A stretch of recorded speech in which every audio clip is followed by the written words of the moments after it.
여러분 안녕하십니까? 이의용입니다.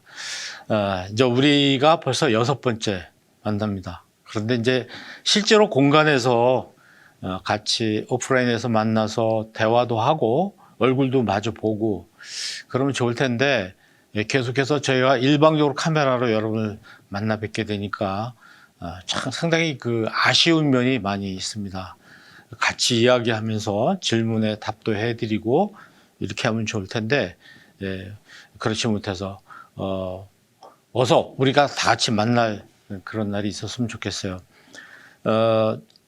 여러분들 그 기회가 나시면 CBS TV에 그 예방주사라는 프로그램이 있습니다. 제가 거기 거의 26, 7번 정도 이렇게 출연을 해서 기독교의 굉장히 뭐라 그럴까요? 우리가 궁금해하는 내용들, 어떻게 신앙생활을 해야 되는가에 대한 부분들을 우리 개그맨들하고 같이 굉장히 재밌게 한 25분짜리 이렇게 방송을 한 게 있는데 유튜브에 들어가셔서 찾아보시면 굉장히 도움이 될 소재들이 많이 있습니다. 또 제가 유튜브에 이의용 TV라고 이렇게 지금 진출해 있는데 거기도 좀 찾아보시면서 제 강의를 좀 더 보완해서 들으시면 좋겠습니다.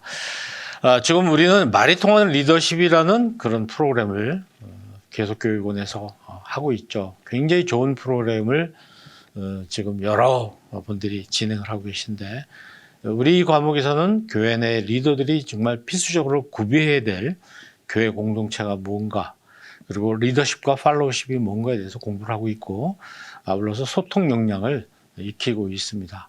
그런데 이제 소통 역량이라는 게 같이 모여서 해야지 소통이 역량이 생기는데 제가 일방적으로 이렇게 강의를 하니까 너무 아쉽습니다. 또 뭐 다른 과목들은 뭘 이렇게 일방적으로 해도 또 지식적으로 여러분한테 도움이 되겠지만 여러분의 태도와 행동을 바꿔주고 하는 이런 과목인데 온라인으로 하니까 굉장히 어렵습니다. 그래도 제가 굉장히 열심히 여러분 가르쳐 드리고 있고요. 1강부터 시작을 해서 계속 지금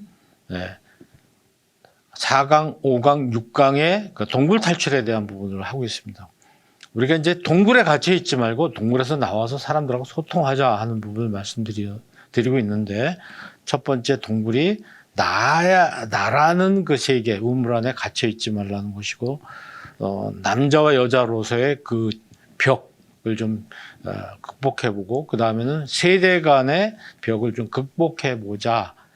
또 기지를 좀 벗어나보자 하는 게 이제 오늘 우리가 공부해야 될 내용이죠. 다음에는 말하는 거, 듣는 거, 답하는 거에 대해서 좀 연습을 해보는 시간을 갖도록 하겠습니다. 말씀드린 대로 이제 기질의 어떤 차이, 성격의 차이 이런 부분을 오늘 좀 살펴보겠는데 이건 정말 여러분 같이 이렇게 직접 해야 되는 것인데 오프라인에서 하지 못하니까 아쉽습니다만은 여러분이 적극적으로 협력해 주시면 잘 될 수 있으리라고 생각을 합니다. 지난 시간에도 얘기했지만 여러분들 핸드폰을 이용하셔서 여기에 우리가 들어가서 말통 리더십을 찾아가지고 거기서 서로 또 대화를 하도록 하면 쉬울 것 같아요. 기질하고 성격이라는 것이 어떤 서로 비슷한데 조금 차이가 납니다. 기질이라는 것은 이렇게 좀 타고난 것이죠. 선천적으로 결정된 것이죠. 고정적인 성품인데 이게 좀 변화가 될 수 있느냐 없느냐 얘기에 대해서 학자들마다 좀 차이가 나는데 비교적 잘 안 고쳐지는 바꾸기가 쉽지 않은 것을 기질이라고 이야기하는 것이죠. 그러니까 뭐 재료라고 그럴까요? 뭐 이것을 제가 구부릴 수가 없잖아요.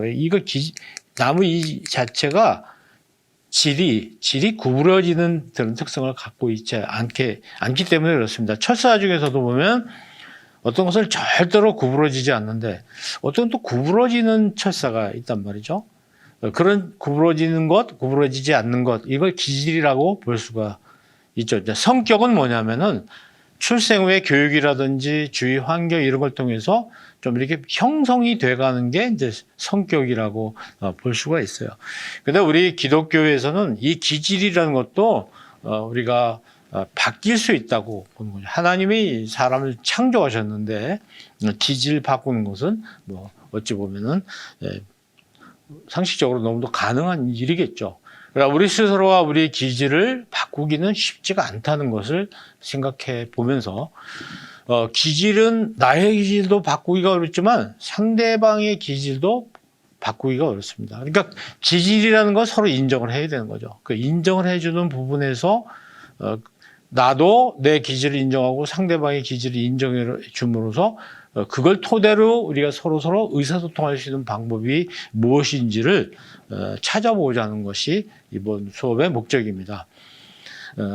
여러분들 방송 먼저 멈추시고요. 교재 진단지를 한번 보시기 바랍니다. 이 교재 진단지가 항목이 꽤 되는데 한 40가지 정도 되죠. 20가지 하고 20가지 해서 두 개의 소개를 낸 다음에 그걸 합치는 겁니다. 바로 이 부분이죠. 그래서 이렇게 되어 있는 이 표를 보시고요. 20개, 20개, 2개로 되어 있어요.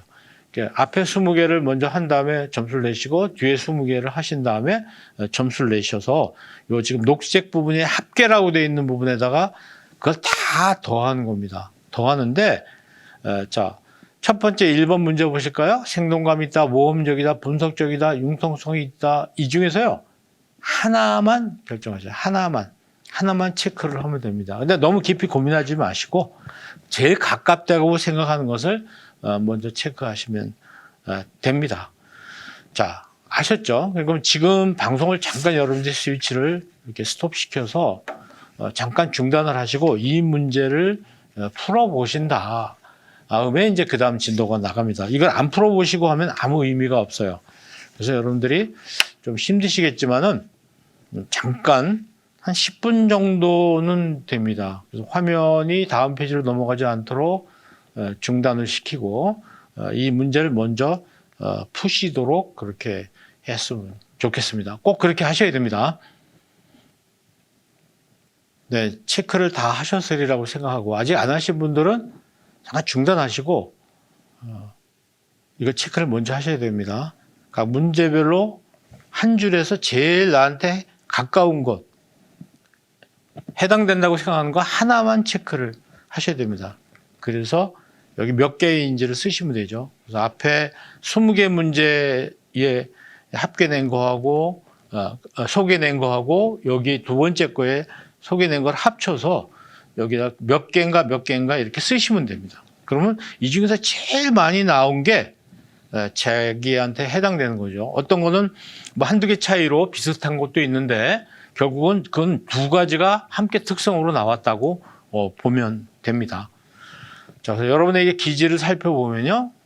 어떤 것이 제일 많으신가요? 계산했을 때 제일 많은 게 만약에 A가 제일 많이 나왔다 그러면은 A는 대중적 다혈질이 되는 거고요. B면은 역동적 담즙질, C면은 완벽주의 우울질, 그리고 네 번째면은 평온한 점액질. 보통 다혈질, 담즙질, 우울질, 점액질이라고 얘기를 하는데 이것이 그냥 그렇게 간단하게 설명할 건 아닌 게 다혈질인데 굉장히 대중적이라는 뜻이고요. 담즙질인데 역동적이다. 우울질인데 여기에는 완벽주의가 들어가 있다. 우울한 성격이라는 뜻이 아닙니다. 평온한 점액질이다 이런 뜻이니까 어떤 것이 같을 수도 있습니다. 이거하고 이것이 겹칠 수도 있고 이것과 이게 겹칠 수도 있겠죠. 그래서 이제 두 개가 굉장히 숫자가 많으면 두 개의 특성이 나한테 있다 생각하시고 둘 다 살펴보면 좋겠습니다. 자, 그러면 이제 기질별로 특징을 제가 좀 설명을 드릴 테니까 자기에 해당되는 것이 어떤 것인가 좀 잘 들어보시면 좋겠습니다. 이 네 가지 기질은요, 뭐 가로 세로 이렇게 나눠서 생각해 볼 수가 있는데 일단 다혈질하고 담즙질은 우울질이나 점액질에 비해서 어떠냐면요, 굉장히 바깥으로 이렇게 에너지가 나오는 스타일입니다. 외향적이다. 막 에너지가 바깥으로 나와요. 보여요. 이렇게 겉으로 느껴집니다. 막 힘이 바깥으로 넘치는. 우리가 어린아이들을 이렇게 키워보면 에너지가 바깥으로 이렇게 나오는 사람들이 있고, 그렇지 않고 에너지가 안으로 이렇게 저기 들어가는 그런 스타일이 있죠.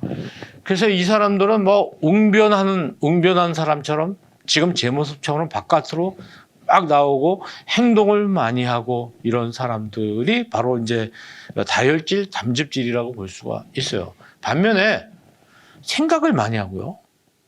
남이 하는 걸 잘 관찰하고 이런 사람들은 또 이 아래 우울질이나 점액질이라고 이렇게 볼 수가 있습니다.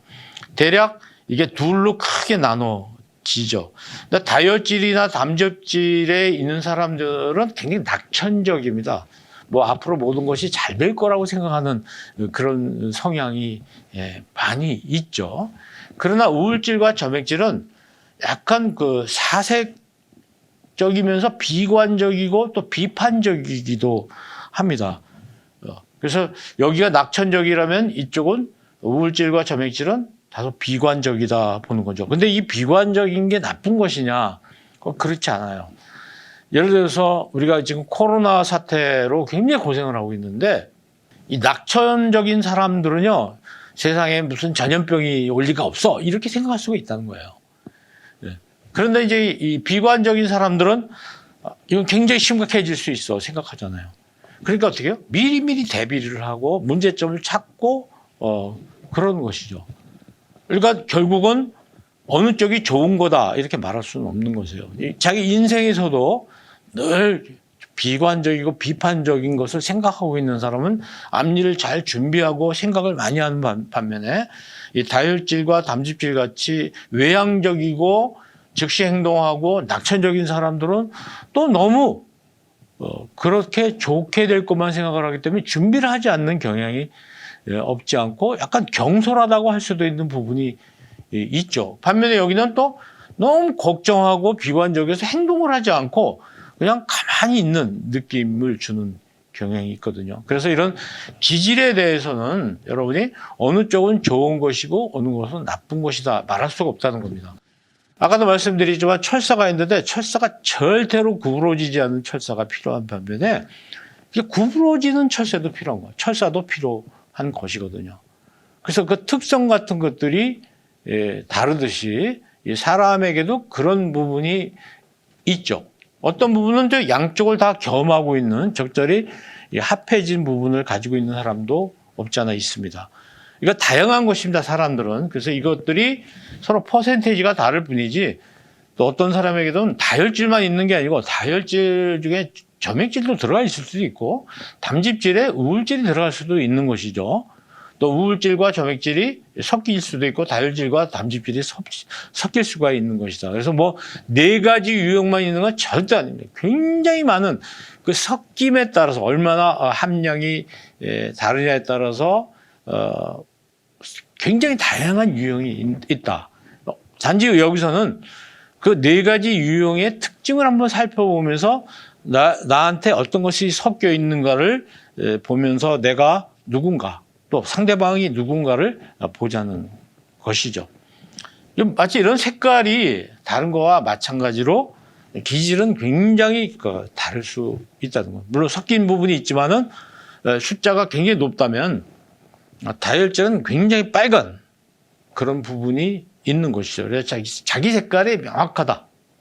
이런 것을 보여주고 있습니다. 첫 번째 이 다혈질인 경우에는 어떤 사람인가? 근데 다혈질은 아까 점수 중에서 첫 번째가 점수가 굉장히 탁월하게 높은 사람들이 다혈질에 해당되고요. 또 뭐 한 중간 정도 나오고 다른 거하고 겹치는 부분은 내게는 이런 부분이 한 절반 정도 차지한다. 이렇게 보시면 좋아요. 이 다혈질은요. 말을 많이 합니다. 웅변하는 사람처럼 굉장히 열심히 지금 강의하는 제 모습처럼 이런 분들이죠. 외향적인 사람이에요. 바깥으로 자기를 이렇게 보이는 거에 익숙하고 그게 굉장히 편안한 사람이고 낙천적인 사람이다. 이렇게 볼 수가 있어요. 그러니까 이 사람들은 다른 사람한테 늘 호감을 많이 줍니다. 시원시원해 보이고. 그렇죠. 여러분 이제 우리 교회 목사님들이나 또는 정치인들을 이렇게 생각해 보시면은 됩니다. 또 무슨 일이 있는지 쉽게 자원하죠. 제가 하겠습니다. 정치하시는 분들은요, 여기에 많이 해당돼요. 국회의원 선거에 당선되신 분들이 이제 지금 뭐 막 나와 있는데, 국회의원이 돼서 나라를 위해서 일하겠다. 이게 자원하는 사람들이죠. 근데 장관들은 어떤가요? 장관들은 좀 그렇지 않아요. 자기가 자원해서 장관 되는 게 아니고 임명이 돼서 하시는 분들이죠.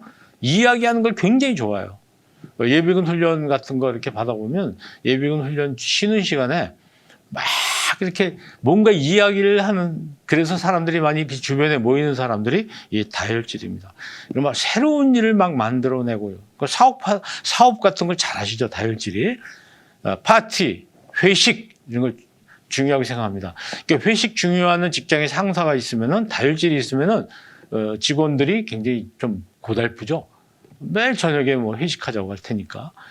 겉으로 잘하는 것처럼 보이고 또 유머 감각도 있습니다. 사람들하고 얘기를 많이 해야 되니까 창조적이고 기발하고 기억력이 좋고 피부 접촉을 좋아하고 마음하고는 막 악수하려고 그러고요. 뭐 끌어안기도 하고 또 정력이 넘치고 감정이 풍부하고 다른 사람 막 끌어들이고 굉장히 적극적인 사람입니다. 이런 사람들 특히 이제 그러다 보니까 말이 너무 많아요. 근데 그런 반면에 이 사람들은 굉장히 순진하고 순박한 면이 또 있어요. 근데 쉽게 멈춰요. 꾸준히 하지 않고 막 이렇게 올랐다가 금방 꺼지는 스타일이 이 대중적 다혈질이다, 이렇게 볼 수가 있어요. 여러분 가운데 여기 유형에 속하시는 분들은 자기 나름대로의 장점도 있지만 또 약점도 있다는 걸 생각해 볼 수가 있습니다. 역동적 담즙질은 뭐냐면 행동 우선입니다. 행동 중심이죠. 외향적이고 낙천적입니다. 이런 사람들은 되게 지도자 역할을 많이 해요. 목표 지향적입니다. 뭔가 이렇게 앞에 뭔가를 내세우고 그 목표를 하나씩 이뤄나가는, 이런 분들이 여전도 회장을 맡으시면요, 여전도 회원이 막 회원 숫자가 배가가 되죠. 막 늘어나고 그렇습니다. 역동적이고 활동적이고 전체를 항상 바라보고 변화를 필요로 하죠. 이런 또 조직적이고요. 잘못된 거 고쳐야 된다고 생각을 합니다. 약간 개혁적이고 혁신적이다, 이렇게 볼 수가 있어요. 그리고 해결책을 꼭 찾고 의지가 강하고 단호합니다. 이제 이런 분들이 리더가 많죠. 여전도회나 남성교회나 뭐 보면 교회 이런 분들이 교회에서 굉장히 뭔가 교회를 새롭게 하기 위해서 앞장서서 일을 하죠. 감정에 치우치지 않고 다른 사람한테 많이 맡기고 낙담하지 않고 생산성에 역점을 둔다. 독립적이죠. 매우 독립적이고 자기의 그 생각과 주관이 명확하면서 자신감이 있습니다. 다른 사람 참여시키고 뭐든지 해낼 수 있고, 그러니까 뭐 지도자로서 굉장히 적합한 스타일이에요. 뭐 반대에도 굴하지 않고. 근데 문제점 뭐죠? 나는 잘못이 없다, 나는 옳다, 이런 것이 굉장히 많고, 강박관념에 빠진 일벌레다. 일을 하는 걸 굉장히 좋아해요. 그러니까 교회 다니는 또 중요한 이유 중에 하나가 일하러 교회 다니는 거죠. 우리가 참 조심해야 될 부분입니다. 교회에 왜 가느냐? 일하러 갑니다. 이제 이런 부분은 예배 시간에 딱 앉아서 아무개 집사가 오늘 안 왔네, 이런 거 다 보고, 뭔가 하여튼 교회의 일이라는 것이 굉장히 중요해요. 교회에서뿐만 아니라 가정에서도 일이라는 게 항상 중요하고 회사에서도 일이 굉장히 중요하기 때문에 일벌레일 가능성이 있는 겁니다. 이분들은 공통적으로 바깥으로 이렇게 드러내고 에너지가 바깥으로 이렇게 나오는 그런 특징을 가지고 있습니다. 그런 반면에 이제 우울질이라는 사람들은 사색하고 생각하는 걸 내성적이고 좀 비관적이고 사려가 깊고 굉장히 분석적입니다. 그리고 계획대로 해야지 계획이 없는 걸 하면 싫어하죠. 원칙대로 해야 되고 거기서 벗어난 건 싫어하고요. 이만큼은 돼야 된다 생각해요. 이 정도는 돼야지. 이렇게 안 하는 건 문제가 있다고 보는 거고. 진지하고 목적의식이 있습니다. 교회는 이래야 되는 거야. 교회의 목적은 이런 거야. 우리가 지난번에 목적과 목표에 대해서 앞부분에서 공부한 적이 있는데, 아주 세세한 것까지 신경을 쓰고 글자 틀린 거, 숫자 틀린 거 다 찾아낼 수도 있고, 굉장히 천재적이고요. 꾸준하고 철저합니다. 재능이 있고 창조적이에요. 질서가 있고 조직력이 있고 예술적이고 심미안이 있어요. 그러니까 이런 부분은 아까 앞에서 얘기한 그 어떤 그 다혈질인 사람하고는 많이 부딪힐 수가 있죠. 예? 이게 대충 이렇게 대중적으로 뭐 하려고 하시는 분들이 짜임새게 하지 않고 그것을 추진하려고 했을 때 이 우울질 완벽주의자들한테 만약에 이제 그것이 만나게 되면 이분들을 만나면 문제점을 바로 찾아낼 수 있기 때문에 그 철학적이고 시적이고 굉장히 경제적이에요. 문제를 잘 파악하고 해결책을 찾아요. 이분들은 굉장히 창의적이어서 문제를 해결할 수 있는 답안을 가지고 있어요. 그러니까 어떤 면에서는 앞서 말씀드린 다혈질이 막 이렇게 막 선동적으로 하는 부분이 없지 않아 있다면 이분들은 그런 스타일을 굉장히 좀 싫어하죠. 차분하고 짜임새 있고. 그래서 이분들 다혈질하고 우울질하고 둘이 만나서 토론하다 보면요.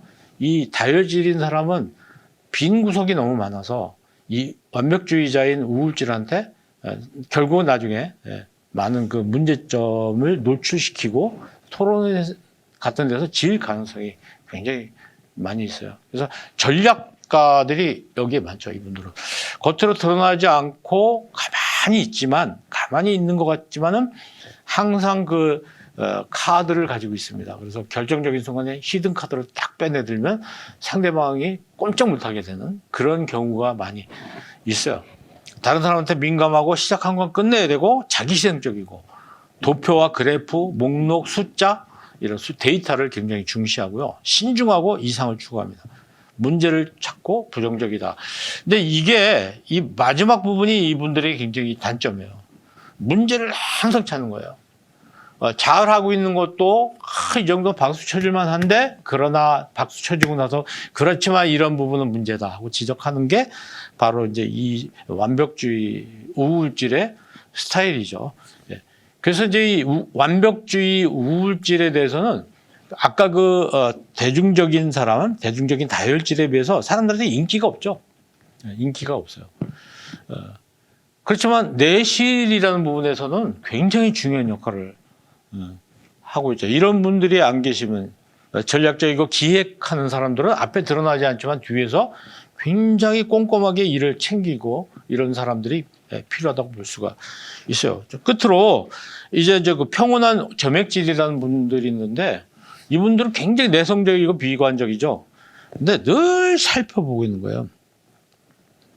관찰을 많이 해요.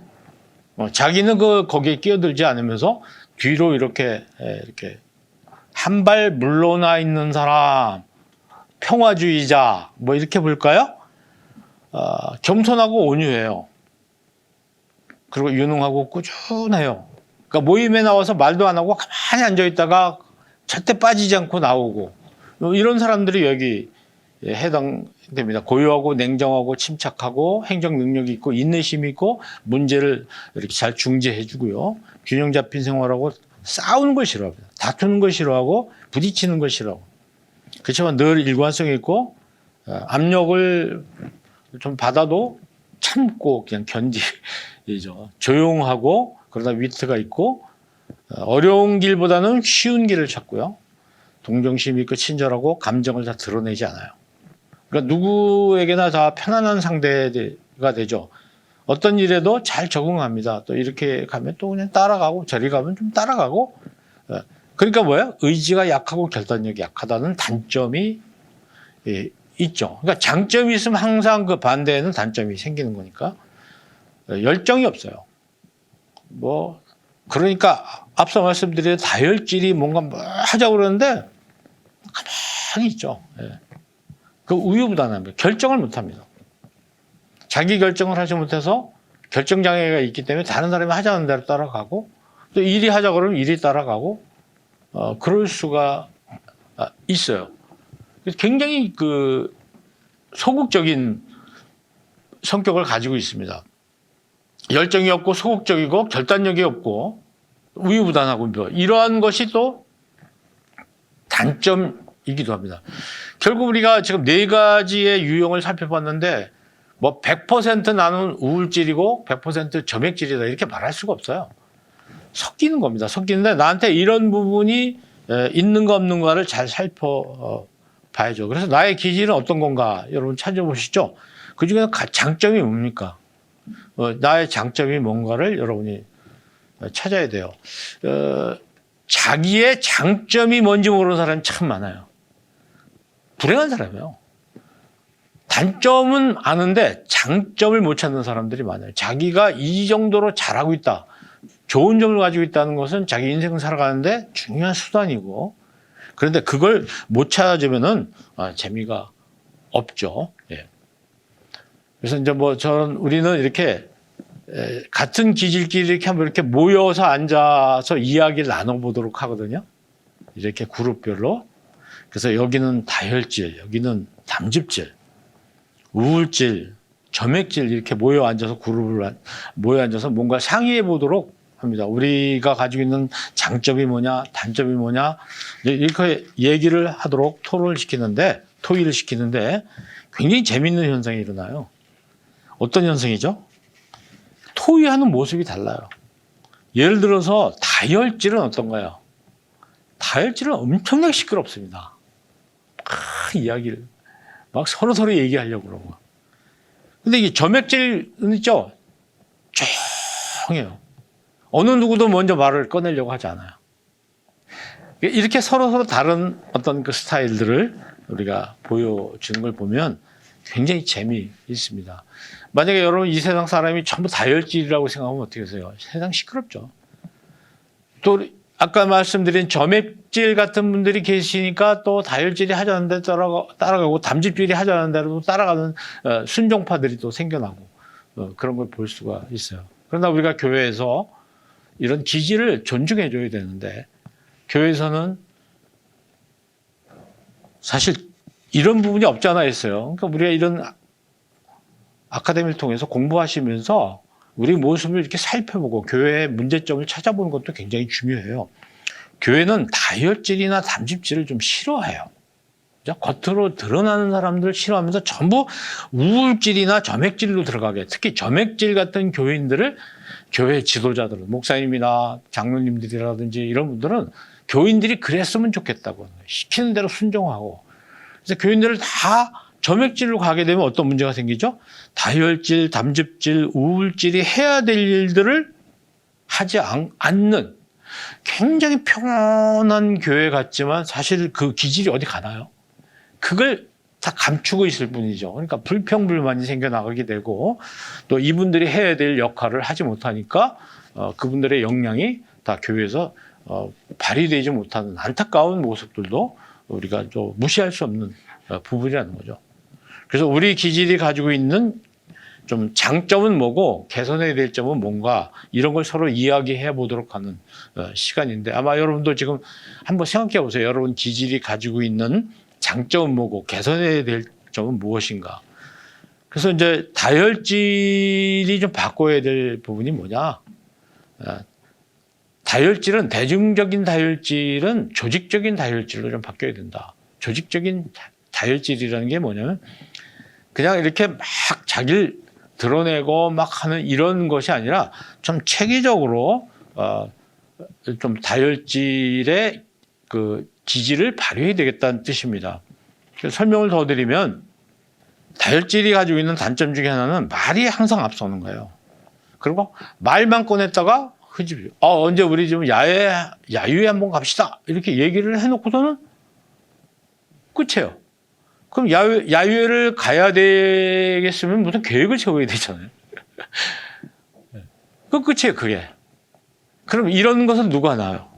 야유회를 가자고 말 꺼냈으면은 그것을 잘 계획을 세운 사람이 우울질이거든요. 우울질은 가자는 말을 안 하는데 가기로 하면 계획을 세우고 하는 건 우울질들이 잘 한다는 거죠. 그러니까 말한 걸 좀 책임져야 되는데 책임지지 않는.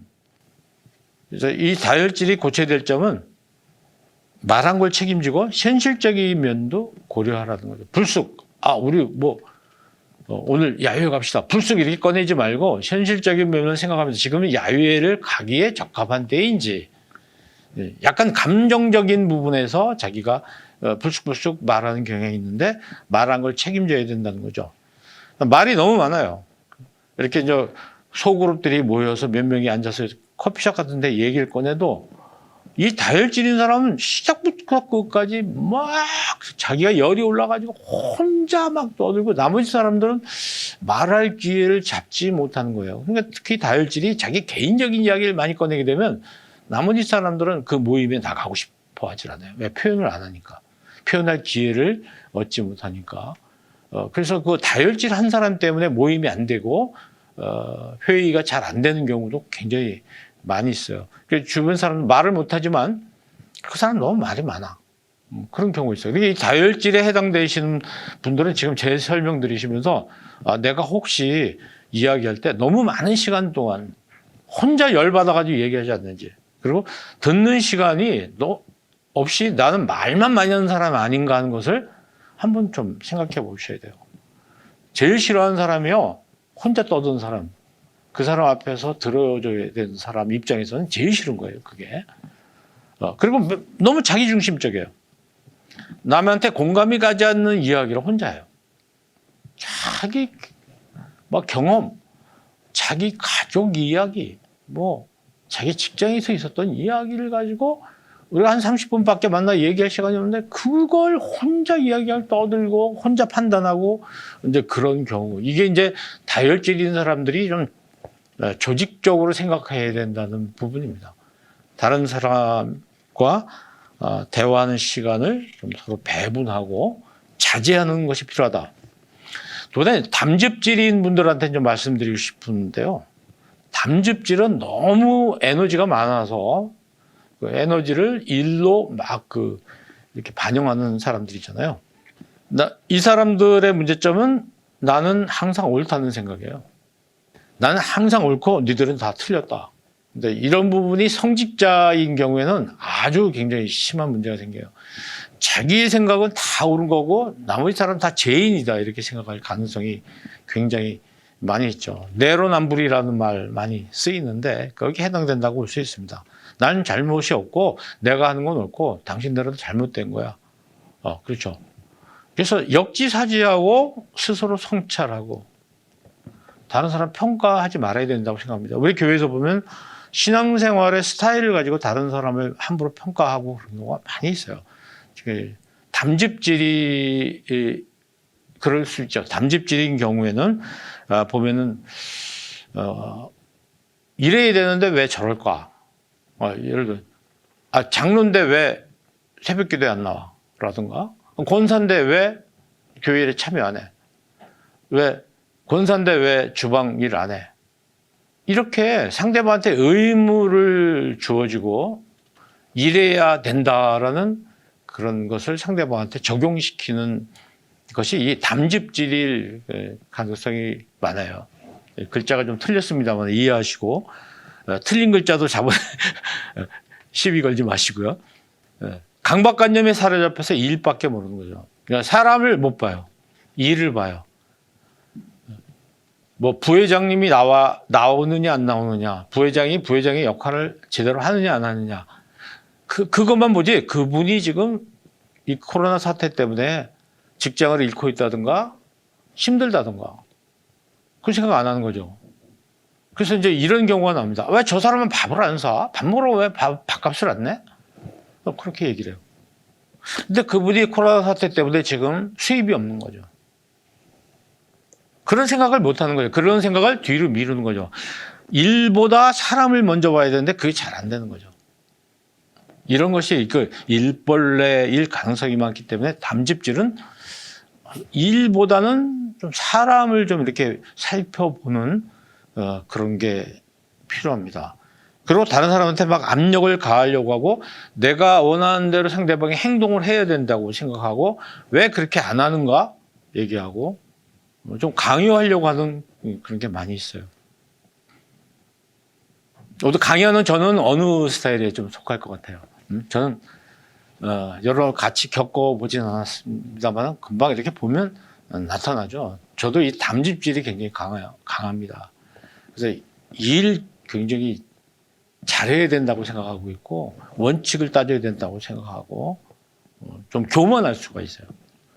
그래서 항상 자세를 낮추고 다른 사람 존중하고 내가 리더가 아니고 상대방이 리더였을 때 내가 팔로우 역할을 해줘야 되는데 내가 리더도 아닌데 자꾸 내가 리더인 것처럼 간섭하고 상대방한테 압력을 가하려는 그런 경향이 없지 않아 있죠. 담즙질이 굉장히 조심해야 될 부분이라고 생각합니다.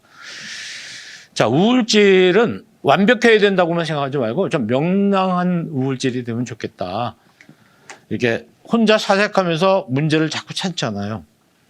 혼자 저기 커피 한잔 하면서 사색하고, 야, 이게 뭐가 문제인가. 근데 그거는 목표를 좀 낮췄으면 좋겠어요. 완벽해야 된다는 거, 이 정도는 돼야 된다는 생각을 하지 말고 이 정도만 돼도 좋겠다. 컵에 물이 이렇게 컵에 물이 있는데 물이 반이나 있네. 응? 반밖에 없지? 어떻게 하면 여기 가득 채울까? 이게 이제 완벽주의 우울질이 가지고 있는 생각이잖아요. 근데 반밖에 없네가 아니라 반이나 있네. 이 없는 부분을 보는 게 아니라 있는 부분을 살펴보는 그런 노력이 굉장히 필요해요. 긍정적인 생각을 할 필요가 있어요.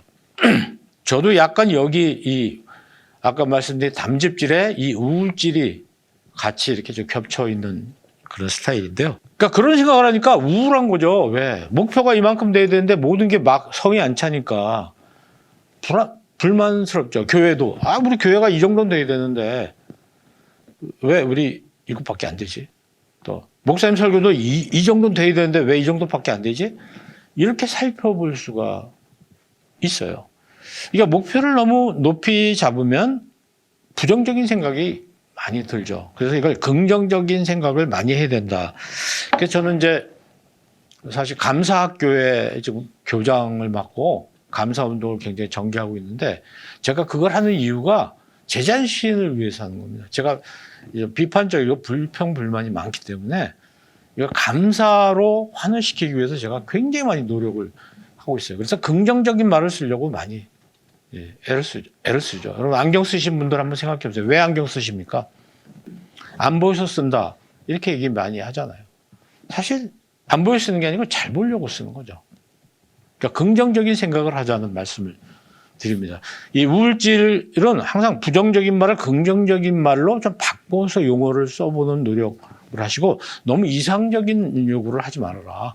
좀 현실성을 고려해서 이 정도는 됐다. 그런 생각을 했으면 좋겠어요. 저도 어느덧 이제 손주가 넷인데 손주한테 우리 할아버지는 어떤 할아버지면 좋을까? 어떤 할아버지라는 소리를 듣고 싶은가 그런 생각을 저는 많이 합니다. 그래서 제 생각에는 괜찮아 할아버지가 되고 싶어요. 뭐든지 괜찮아. 이렇게 괜찮아라는 말을 많이 해주는 그런 할아버지 역할을 해주고 싶습니다. 집에서 손주들에게. 우리가 기성세대가 우리 새로운 젊은 세대들한테 항상 괜찮다. 그럼 명랑한 우울질이 됐으면 좋겠어요. 옳고 그러면 잘 알지만 그래도 이 정도에 대해서 만족하고 괜찮다고 용인해 줄 수 있는 그런 것이 필요하죠. 다음은 이제 점액질인데 아까 말씀드린 대로 점액질은 굉장히 소극적이고 하는 대로 좀 따라가는 평화주의자들이잖아요. 문제점이 열정이 없어요. 왜냐하면 열정을 가지고 해서 실패하면 어떻게 되나 하는 그런 불안감이 있는 거죠. 잘 안 되면 어떻게 되나. 여러분 도전하지 않으면 성과도 없죠. 이런 점액질인 분들이 지도자가 되면 그 조직은 굉장히 이렇게 허물어지게 되어 있거든요. 착하고 아주 선한데 그러나 열정이 없는 리더가 되면 여전도에도 굉장히 그 해는 취약해질 수밖에 없는 것이죠. 새롭게 시도도 하고 도전도 해야 되겠다. 그리고 겉으로 yes 하지만 속으로 no 하는 게 아니라 자기 안에 있는 생각을 자꾸 겉으로 표현하는 소통 능력이 굉장히 필요합니다. 싫으면 싫다고 그러고 좋으면 좋다고 이렇게 표현하는 연습을 하는 게 좋고 우유부단하고 결정장애가 있기 때문에 이런 분들은 어떤 책임을 하나 맡아서 그 일을 해보는 그런 기회를 많이 가졌으면 좋겠어요. 그리고 할까 말까 할 때는 자꾸 이렇게 뒤로 빠지지 말고 한번 해보는 그런 모습이 많이 필요하리라고 생각을 합니다. 이렇게 네 가지의 그 특성에 맞는 자기 스타일을 만들어 나가는 게 중요하겠죠. 방금 말씀드린 것처럼 각 나의 기질이 어떤지 살펴봤는데 근데 이게 상대방이 어떤 기질인가도 굉장히 중요하거든요. 그래서 내가 A라는 다혈질이었을 때 다혈질을 만나서는 어떻게 해야 되고 담즙질 만났을 때 우울질 만났을 때 점액질 만났을 때 어떻게 해야 될 것인가 여러분 스타일에 맞게 좀 생각을 해보실 필요가 있습니다. 그래서 각 기질마다 이런 사람들을 우리가 대할 때 어떻게 해야 되겠는가를 좀 한번 설명드리겠습니다. 물론 다혈질이 다혈질 대할 때 이렇게 다 다르죠. 그렇죠. 일반적인 어떤 유형을 대할 때 우리는 남들하고 어떻게 해야 되는가 소통 방식에 대해서 몇 가지 좀 생각해 본다. 힌트를 드린다면 다혈질을 대할 때는 완벽한 임무 완수를 기대하지 말라는 거예요. 그건 그 사람은 처음에는 이렇게 확 달아오르지만 금방 또 식는 특성을 가지고 있으니까 처음에 이 모습을 보면서 계속 그럴 거라고 생각하면 나중에 실망하거나 문제가 되죠. 그래서 때때로 이분들은 깊이 생각하지 않고 그런 말을 할 수도 있다는 것을 염두에 둬야 된다는 거죠. 이 사람들은 막 변화하고 융통성 이런 것들을 굉장히 좋아하기 때문에 다혈질은 칭찬을 많이 해주는 게 좋겠다. 뭐 선물도 사주고, 예. 다른 사람한테 당혹스럽지만 그들에게는 즐거운 일이 될 수 있다. 어쨌든 다혈질은 굉장히 나쁜 사람이 좀 드물다. 물론 뭐 다른 기질이라서 나쁜 건 아니지만은 의도가 막 이렇게 했다가 바로 좀 이렇게 커브가 내려가는 그런 경향이 있긴 하지만 그 사람들이 이렇게 또 나쁜 사람은 아니다. 그것이 나쁜 의도를 가지고 그렇게 속이려고 했다든가 이렇게 볼 필요는 없다는 것이죠. 두 번째는 담즙질인데 담즙질을 대할 때는 어떻게 해야 되느냐. 이 사람들은 천성적인 지도자예요. 지도자인데 그러니까 리더인데 자꾸 팔로워를 그 사람한테 팔로워십을 요구하면 괜히 힘들어할 수 있어요. 스스로 자발적으로 하기 전에는. 그래서 담즙질이라고 할 때는 혼자 이렇게 주도해 나가는 스타일이기 때문에 쌍방 대화를 유도할 필요가 있어요. 말할 때 자꾸 끼어들어서 그 사람과 나도 좀 한마디 할 수 있도록 내가 발언 기회를 찾고 좀 얻어내는 그런 것도 필요하고요. 그 담즙질이 뭔가 막 강력하게 얘기할 때 저 사람이 나한테 무슨 유감이 있어서 이런 말을 하는 거냐 그렇게 생각하면 안 됩니다. 왜냐하면 이분들은 일에 항상 관심이 있다 보니까 사람을 미처 이렇게 챙기지 못하는 경우가 많이 있어요. 그래서 상처를 줄 경우가 많이 있죠. 그러니까 책 잡힐 일을 하지 않는 게 좋아요. 이분들하고 대화하고 같이 생활을 하다 보면 나의 문제점 같은 것들이 굉장히 지적이 많이 돼요. 그렇다고 당신이 뭐 우리 회의할 때 몇 번이나 나왔다고 이런 말을 하느냐 이렇게 얘기할 수 있어요. 왜냐하면 그 사람한테 일이 중요하기 때문에 사람보다 일이 중요하기 때문에 늘 사람을 도구로 생각할 가능성도 많이 있죠. 그래서 이분들하고 얘기할 때는 그 사람이 다 하려고 하지 말고 그중에 일부분은 나한테 맡겨라. 이건 내가 책임지겠다. 내가 하겠다. 이렇게 해서 그 일을 이렇게 받아서 내가 책임지고 하는 그런 것이 굉장히 중요합니다. 이 사람들은 항상 옳다고 생각하고 있고 동정심을 잘 안 보이는 사람이에요. 일밖에 모르는 사람이죠. 그래서 우리가 남성들 중에서 그런 사람들이 많이 있습니다. 그러니까 동정심이 원래 없는 사람이라는 걸 생각을 하라는 겁니다. 이 사람이 왜 동정심이 없는가 따지지 말고 그러니까 시간이 지나면서 그 동정심을 갖도록 본인이 깨닫고 노력하게 해줘야지 금방 바뀌지 않는다. 자, 우울질 대할 때는 어떻게 되겠는가? 이 우울질은 굉장히 약합니다. 민감해서 쉽게 상처를 받아요. 그러니까 이런 상처받는 사람들한테 우리가 강하게 그러니까 아까 얘기한 담즙질 같은 사람들이 우울질하고 대화할 때 굉장히 어려운 문제가 생겨요. 담즙질이 우울질 상대할 때 그냥 말 자체가 다 상처가 될 수가 있는 것이죠. 다소 좀 염세적인 태도도 이분들한테 있고 그래서 따뜻하게 대해줘야 됩니다. 우울질은. 조용한 시간 그리고 스케줄 따라 행동하는 걸 좋아하기 때문에 갑자기 스케줄을 바꾼다. 예를 들면 오늘 어디 여행을 함께 가는데 가족 중에 우울질이 하나 있는 거예요. 근데 중간에 다혈질이 막 바꾸는 거예요, 스케줄을. 오전에 가기란 거 오후에 가기라고, 오후에 가기란 거 취소하고 이러면요. 같이 간 그 사랑하는 딸 우울질이 굉장히 기분 나빠요. 그럴 수 있는 거예요. 그래서 우울질을 대할 때 우울질에게 양해를 구하고 그런 게 굉장히 중요하죠. 특히 그 담즙질이나 다혈질이 굉장히 주의해야 될 부분입니다. 기타 등등 이런 것이 필요합니다. 끝으로 이제 점액질을 대할 때는 우리가 어떻게 되냐. 점액질이라는 사람들은 굉장히 소극적인 사람이라고 아까 말씀드렸잖아요. 반면에 이 우울질은 완벽주의자들이기 때문에 완벽하지 않으면 기분 나쁜 거예요. 완벽하지 않으면.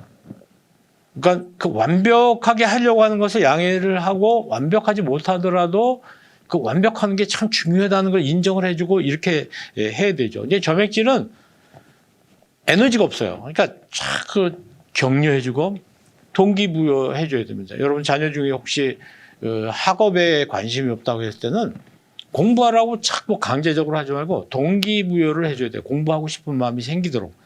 그 목표를 세우도록 돕고 칭찬해줘야 됩니다. 줄넘기를 40번을 해야 되는데 줄넘기를 4번밖에 못 한다고 할 때 어떻게 40번 할 것인가 목표를 세우지 말고 10번 하는 것 또는 5번 하는 걸 목표로 세우고 그걸 이뤘을 때 칭찬을 해주고 이런 것이 굉장히 중요하죠. 그러니까 그가 막 뜨겁게 열심히 일할 건 기대하면 안 됩니다. 왜냐하면 기질이 그런데 딱딱한 철사가 구부러지는 거 그걸 우리가 기대해서는 안 되죠. 딱딱한 대로 그 역할을 할 수 있도록 도와주는 경우가 중요합니다. 그래서 일을 자꾸 진도가 안 나가려고 그러죠. 하기 싫어서 결국은 안 하고 그냥 넘어가고 싶어하는 그런 기질이 이 점액질에게 있어요. 그래서 전 이렇게 하는 게 좋아요. 시키기보다는 본인이 이렇게 일을 언제까지 어떻게 하겠다고 계획을 세워서 결정하도록 본인이 결정하도록 이렇게 하는 게 좋아요. 근데 내가 결정해주고 이렇게 하라고 그럴 때 가장 그 고통스러워하는 사람들이 이 점액질입니다.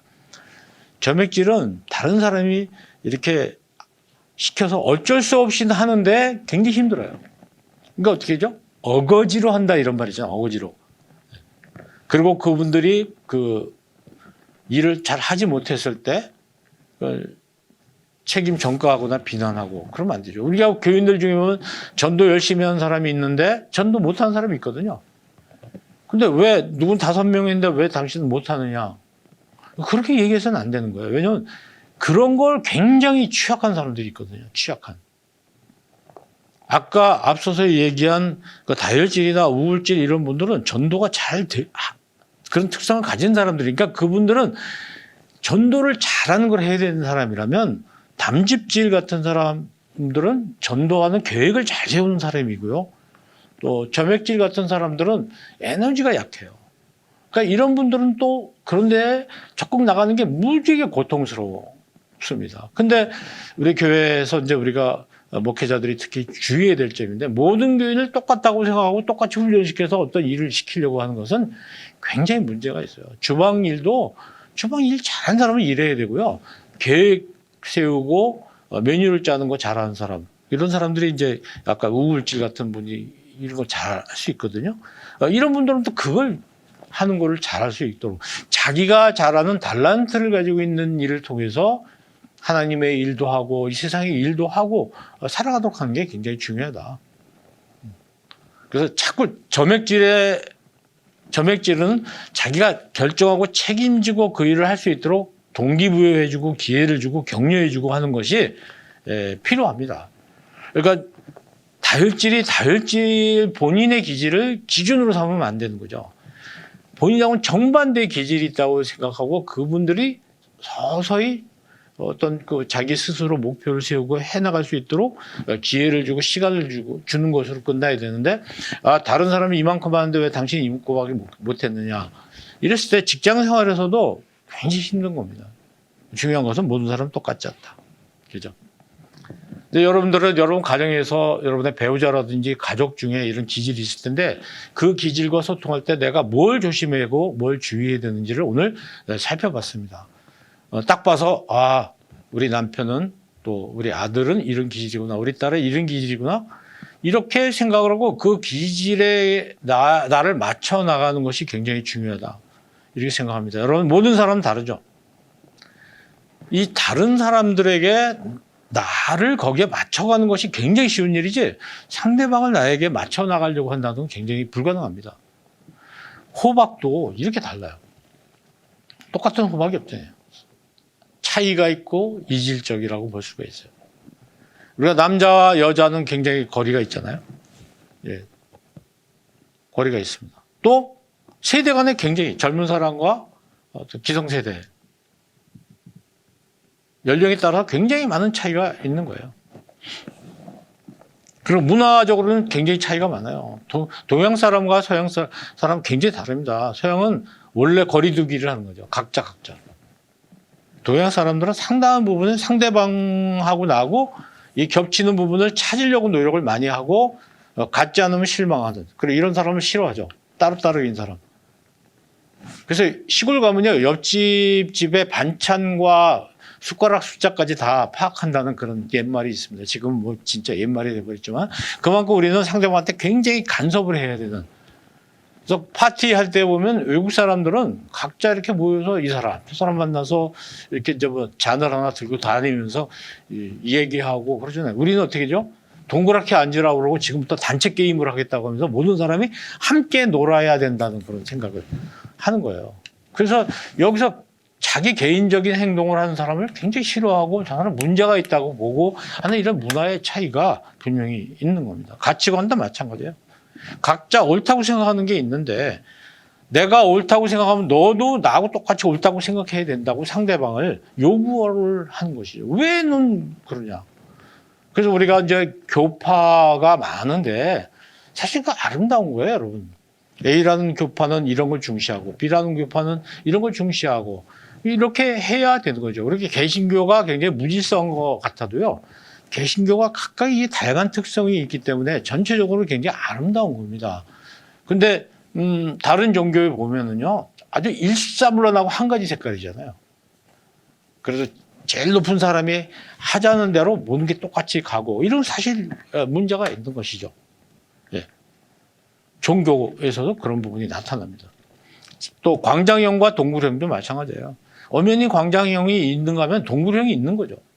그러니까 동굴형을 다 끄집어내서 광장으로 끌고 나와야 될 때 이 동굴형을 얼마나 힘들겠는가 이런 생각을 또 우리가 해보지 않을 수가 없어요. 그래서 지금 우리는 그 거리두기라는 걸 많이 하고 있잖아요. 남자, 여자, 세대, 문화, 가치관, 종교, 자기공개 이런 걸 굉장히 많이 있는데 이런 거리두기를 어떻게 할 것이냐는 문제가 있는 거죠. 이렇게 할 것이냐, 이렇게 할 것이냐, 이렇게 할 것이냐, 이렇게 할 것이냐 이런 거리두기의 문제. 그래서 굉장히 다양한 그림이 나옵니다. 첫 번째가 나라는 사람은요. 나의 세계에 굉장히 핵심적인 부분이 여기 있는 거예요. 제일 중심되는 부분. 핵이라고 할 수 있어요. 나의 자아에 해당되는 부분이죠. 나만의 어떤 정체성이 있는 그런 부분이 있어요. 나의 굉장히 핵심되는 부분이 있고 또 상대방의 핵심되는 부분이 있잖아요. 그러니까 이런 부분이 나가 있고 상대방이 내 위에 덮치는 거죠. 나를 완전히 덮어버리는 거죠. 그러면 이거는 어떻게 되죠? 속박되는 거죠. 속박. 구속이 되어버리는 거죠. 나가 없어지는 거예요. 소유가 되는 겁니다. 이 사람의 소유가 되는 거죠. 이 사람이. 이런 걸 속박이라고 부르잖아요. 속박. 굉장히 나쁜 점이죠. 결혼 같은 거에 있어서 남편이 아내를 속박하는 경우가 과거에 전통적이잖아요. 아내들이 그냥 주인이 되잖아요. 주인. 이 사람이 자기의 주인이 되는. 일본에서 남편을 주인이라고 그러는데 이건 굉장히 나쁜 거예요. 속박과 구속이라는 거. 근데 간섭은 뭔가요? 그렇진 않지만 상대방이 굉장히 중요한 부분을 역시 내가 침범하는 거죠. 상대방의 핵심이 되는 부분을 내가 침범하는 거죠. 근데 이건 뭔가요? 공유입니다. 남편과 아내는 상대방의 중요한 부분, 핵심적인 부분 서로 독립적으로 지켜주면서 나머지 부분에서 연합을 하는 거죠. 연합. 지금 유엔을 연합이라고 그러잖아요. 유엔연. 국제연합이라고 그러는데 연합. 연합이라는 게 뭐냐면 각각의 독립성을 지켜주면서 서로 협력하는 부분이 있는 거예요. 그러니까 부부가 연합이죠. 연합이지 간섭하고 통제하는 건 아니고 속박하고 구속하는 건 더 아니죠. 성경은 우리 연합이죠. 형제도 연합이고 부부도 연합인 거예요. 독립성을 지켜줘야 된다는 것입니다. 이거는 어떤 점에서 너는 너, 나는 나라고 볼 수가 있어요. 따로따로 개체. 지금 우리는 사회적 거리두기라는 거 알고 있는데 그 사회적 거리두기는 이걸 얘기하는 겁니다. 서로 떨어져 있는 상태. 가까이 오지 말라는 겁니다. 따로따로. 그러나 이 사회적 거리두기라는 것이 이상적인 것은 절대 아닙니다. 이거는 우리가 전염병 때문에 떨어져 있는 것이죠. 그래서 우리 교회라든가 성도와 성도의 교제, 이거는 지금 3번에 해당되는 서로. 그러나 상대방에 대한 너무 많은 걸 알려고 하면 안 됩니다. 그리고 간섭하려고 해서는 안 되고. 재밌는 통계인데 기독교인들 중에서 천주교로 가신 분들이 또 숫자가 참 많아요. 근데 그분들이 천주교로 가는 원인 중에 하나가 뭐냐면 소그룹이라고 그러죠. 우리 다락방이라든가 이런 거 가면은 자기 사생활을 다 공개를 해야 된다는 거예요. 실제로 교회에서 그렇게 하라고 그러잖아요. 자기 기도 제목 꺼냈고. 그러니까 이제 주로 우리나라 이 다락방이라든지 이런 그 구역제도 보면 남편들은 잘 안 나오죠. 직장 때문에 안 나오고 여성들 중심으로 이뤄가지고 하는데 가면은 자기 집안의 남편 이야기 또 자녀들 이야기 전부 다 꺼내놓고 솔직하고 다 꺼내놔야 되고 그럼 꺼내놓기 싫은 사람들은 굉장히 고통스러운 거예요. 자기 공개는 사람마다 그 정도가 다르거든요. 그것을 상대방이 다 꺼내놔야 되는 게 고통스러우니까 교회 이 모임에 참여하고 싶지 않죠. 그래서 결국은 이런 걸 자꾸 강요하니까 난 내 사생활을 다른 교인들에게 공개하고 싶지 않다는 거예요. 그래서 뭐 교리 교육이 잘못됐으니까 그런 문제가 나오겠지만 결국 천주교로 가버리는 거죠. 천주교 가면 그런 거 없으니까. 뭐 물론 고해 성사라는 것이 있지만 그건 특수한 예고. 그러니까 우리가 너무 속박하고 구속하려고 하면 안 된다는 거예요. 그거는 여러분 가정에서 가족끼리도 마찬가지거든요. 부부간에도 마찬가지지만 부모님과 자녀 사이도 마찬가지예요. 이게 자녀의 자기가 핵심적인 부분이 있단 말이에요. 핵심적인 부분을 부모가 간섭하려고 그러고 다 알려고 그러고 통제하려고 하는 순간에 단절이 돼버리는 거죠. 서로 이렇게 이제 처음에는 이렇게 했죠. 어린아이였을 때는. 그런 점점 성장해 나가면서 어떻게 돼요? 점점 공유하는 부분으로 만족해야 되는데 각자의 중심적인 부분, 자아라든가 이런 부분은 건드리면 안 되는 거죠.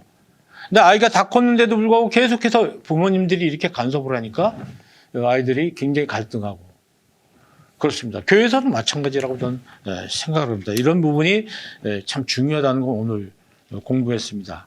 칼릴 지브란이라는 사람이 사랑을 지켜나가는 아름다운 간격이라는 이런 시를 썼는데 우리가 한번 생각해 볼 부분입니다. 제가 한번 읽어드리겠습니다. 함께 이때 거리를 두라. 그래서 하늘 바람이 너희 사이에서 춤추게 하라. 서로 사랑하라. 그러나 사랑으로 구속하지는 말라. 그보다 너의 혼과 혼의 두 언덕 사이에 출렁이는 바다를 놓아둬라. 서로의 잔을 채워주되 한쪽에 한 잔만을 마시지는 말라. 서로의 빵을 주되 한쪽의 빵만을 먹지는 말라. 함께 노래하고 춤추며 즐거워하되 서로는 혼자 있게 하라. 마치 현악기의 줄들이 하나의 음악을 울릴지라도 줄은 서로 혼자이듯이. 서로 가슴을 주라. 그러나 서로의 가슴에 묶어두지는 말라. 오직 큰 생명의 손길만이 너희 가슴을 간직할 수 있다. 함께 서 있으라. 그러나 너무 가까이 서 있지는 말라. 사원의 기둥들도 서로 떨어져 있고 참나무와 삼나무는 서로의 그늘 속에선 자랄 수 없다.